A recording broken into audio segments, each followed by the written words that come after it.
So eto na nga po mga idol, Gilas Pilipinas unang makakalaban ang kupuna ng Chinese Taipei. Naghanda agad si Coach Tim Con ng mas malakas na lineup. Natatalo nga po sa group din natin, kasama na dyan ng New Zealand at kupuna ng Iraq. Well, kung bago ka lang, please huwag mo muna kakalimutan na mag-like and subscribe and then pahita rin ang notification bell. Maraming salamat po. Well mga kaibigan, mahigit isang buwan na lang ngayon ay magsisimula na ang unang laban ng Gilas Pilipinas sa FIBA Asia Cup na gaganapin po sa Jeddah, Saudi Arabia. Ayon sa ating mga update mga kaibigan, unang mga kalaban ng Gilas Pilipinas ang Chinese Taipei, no? Manila time yan, alas 2 po, no, ng madaling araw. At kung titignan nyo, pagdating naman ng August 7, Gilas Pilipinas versus naman sa New Zealand, alas 11 po ng gabi.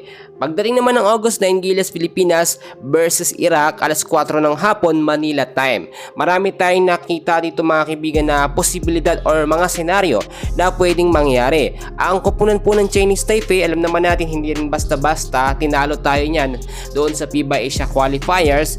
At ngayon, ina-expect natin sa panibagong sistema ni Coach Tim Con ay kayang-kaya na natin talunin ang Chinese Taipei. Nangangamba din ang mga Gilas fans kasi nga yung assurance kung makakapaglaro nga ba si Kai Sotto para may dagdag depensa tayo. Pero siyempre hindi naman papabayaan ni Coach Tim Con na walang depensa or big man ang Gilas Pilipinas. Pagdating naman po sa magiging laban ng Gilas sa New Zealand, ito talaga kailangan natin ng Twin Tower.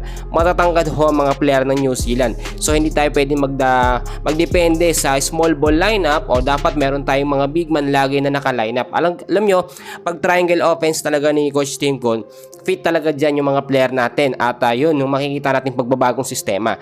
Pagdating naman po sa August 9, Gilas Pilipinas sa Iraq, may chance rin tayo na matalo natin ito dahil hindi naman ganun kalakasan ng kupunan ng Iraq. Kung titignan nyo, ay na rin sa update ni Coach Tim Con, ay sigurado ng available etong si Junmar Fajardo, si Scottie Thompson, si CJ Perez, Justin Brownlee at si Carl Tamayo sa lineup po 12-man pool ng Gilas Pilipinas. So kulang pa yan dahil ngayon po kasi ay chinecheck pang mabuti.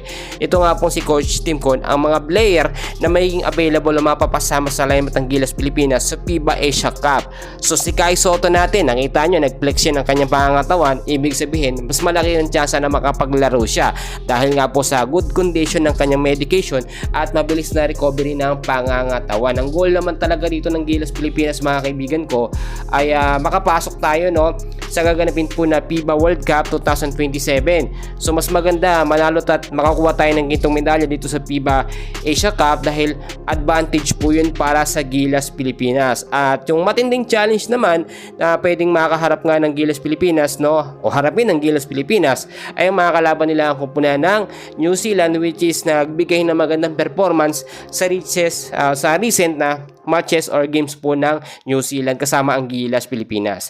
Well, sa ngayon yan muna ang update natin and please huwag niyong kakalimutan na mag-like and subscribe. Maraming salamat po.